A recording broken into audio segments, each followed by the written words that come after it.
If Canada and the US merged, here's what would happen. What if the world's friendliest border suddenly disappeared?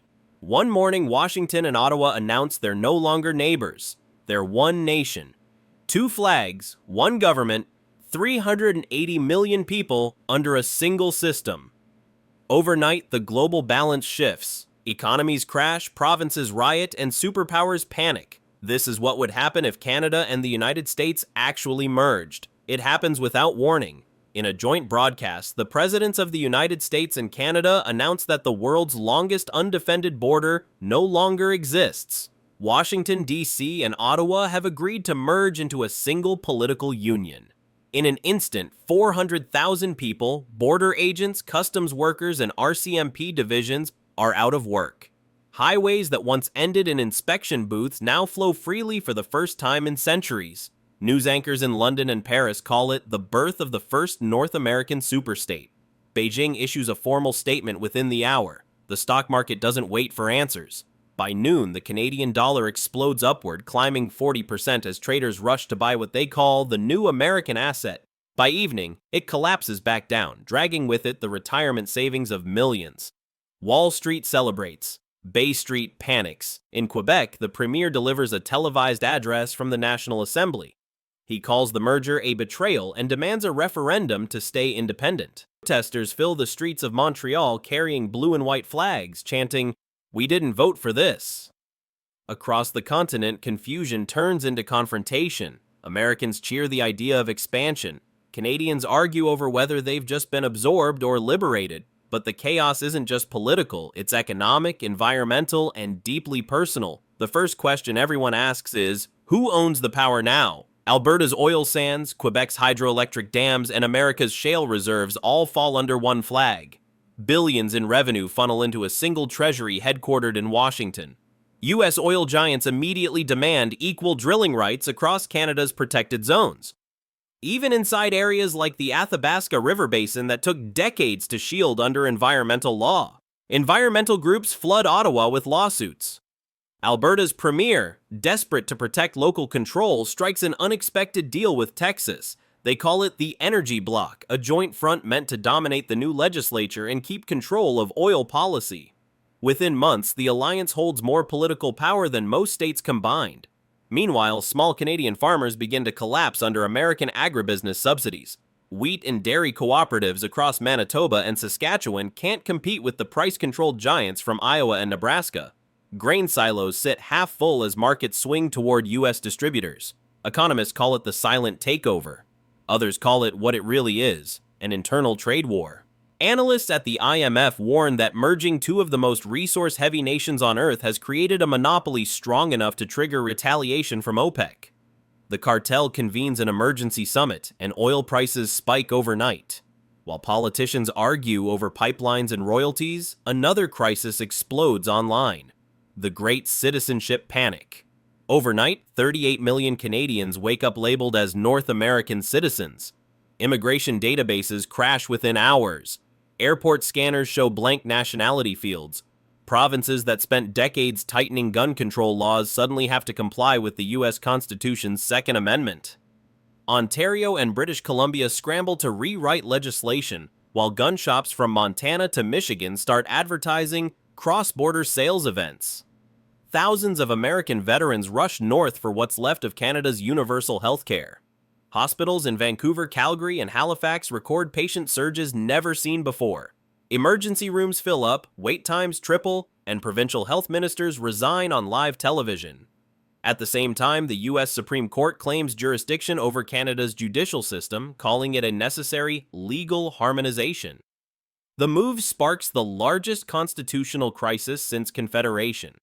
Judges refuse to swear new oaths. Law professors flood social media with petitions, and marches erupt in front of Parliament. Some Canadians start identifying as Can-Americans. The movement trends on every platform, demanding dual passports, local sovereignty, and new borders within the so-called union. The term spreads fast, half protest, half identity.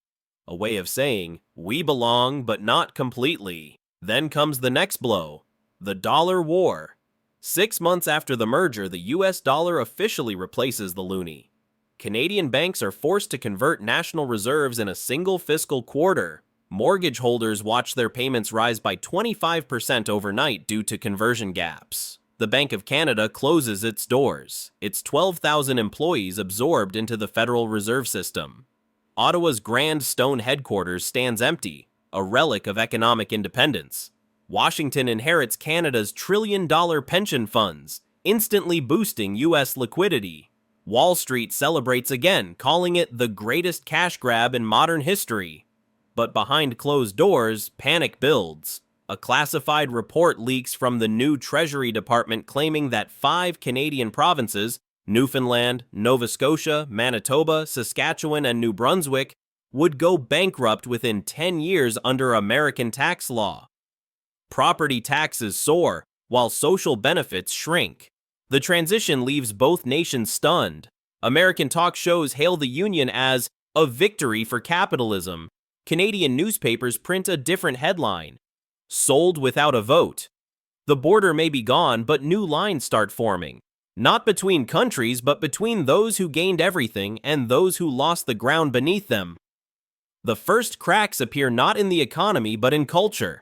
Within weeks of the merger, conservative lobby groups from Texas, Alabama, and Tennessee begin shipping campaign materials across the border. By March, Ontario and British Columbia, 2 of the most liberal provinces, are flooded with Bible Belt pamphlets calling for mandatory prayer in schools. American megachurch pastors like Franklin Graham and Greg Locke host rallies in Toronto's Nathan Phillips Square, claiming that Canada's moral compass has been lost. They're met by massive counter-protests organized by LGBTQ+ and women's rights groups. On April 2nd, police estimate 80,000 people marched through downtown Toronto under banners reading, "Keep God out of government." Parliament Hill becomes a battleground of ideology. American legislators push for national abortion restrictions, citing their control over the merged Congress. In response, Quebec's National Assembly passes its own declaration guaranteeing reproductive autonomy as a provincial right, defying Washington outright. Meanwhile, gender policy debates erupt on talk radio across Alberta and Saskatchewan, where New American-aligned politicians demand to ban certain school curricula. Overnight, public education becomes a cultural minefield. Teachers in Calgary and Edmonton receive death threats after being accused of teaching woke propaganda imported from California. Then comes the gun shock. For decades, provinces like Ontario and British Columbia had some of the strictest firearm laws in the Western Hemisphere. But under the merger, those laws dissolve. Within 3 months, American gun retailers, Cabela's, Bass Pro Shops, and dozens of independent chains expand operations northward. A Cabela's superstore opens in Surrey, BC, selling AR-15s that were illegal there for generations. Sales break records in the first week. In Manitoba, 72 new shooting ranges register for business in 90 days. Vancouver, once known for its peaceful nightlife, becomes the new Las Vegas for tourists from Arizona and Nevada looking to hunt without restrictions.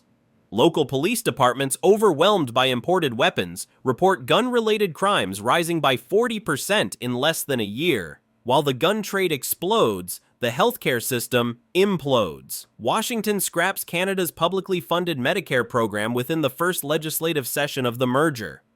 Insurance conglomerates like United Health and Anthem flood into the market, replacing decades of universal care with privatized plans. Former Canadian doctors, stripped of their public salaries, post resignation letters online. On August 19th, a Toronto ER physician named Dr. Layla Chow launches the hashtag #BringBackMedicare. Within 48 hours, it reaches 100 million views. Hospitals in Calgary and Halifax start charging upfront fees for emergency visits. Cancer patients lose coverage mid-treatment. By October, protests stretch from St. John's to Victoria, filling streets with handwritten signs quoting the Canada Health Act that no longer exists. Even within the military, the merger turns into a spectacle of power. The new army, combining US and Canadian forces, instantly becomes the largest on Earth outside of China, with 2.5 million active personnel. Canada's NORAD installations, once operated jointly from Colorado Springs, are fully absorbed into the Pentagon. Every radar dome from Nunavut to Florida is now under a single command chain based in Virginia. Satellite feeds that once monitored Arctic skies for defense now feed into U.S. Space Command. The change doesn't go unnoticed abroad. At sea, the imbalance grows worse. The combined Navy controls the entire Arctic route from Alaska to Baffin Bay, plus both Pacific trade corridors leading toward Asia. Global shipping insurers quietly reroute vessels to avoid crossing North American-controlled waters. In a classified NATO memo leaked by Der Spiegel, European officials call it the end of multilateral control. Meanwhile, U.S. nuclear submarines begin operating beneath Arctic ice caps that Canada once labeled peace zones. Greenpeace launches an international petition accusing the new regime of militarizing climate research stations. None of it stops the expansion. By winter, the Arctic becomes a live military frontier. Inside the continent, political fractures deepen. Alberta, Saskatchewan, and Newfoundland accuse the merged government of federal theft over energy royalties and fisheries. Premier Daniel Montgomery of Alberta calls the union a resource coup dressed as democracy. Within 6 months, a Western separatist alliance forms, reviving the old Wexit slogan, now rebranded as the Western Alliance for Independence. Their manifesto spreads through Telegram groups and local radio stations, gaining nearly 1 million signatures by December. Tension turns violent by midsummer. In Edmonton, thousands of protesters clash with federal troops during a rally demanding Alberta's independence vote.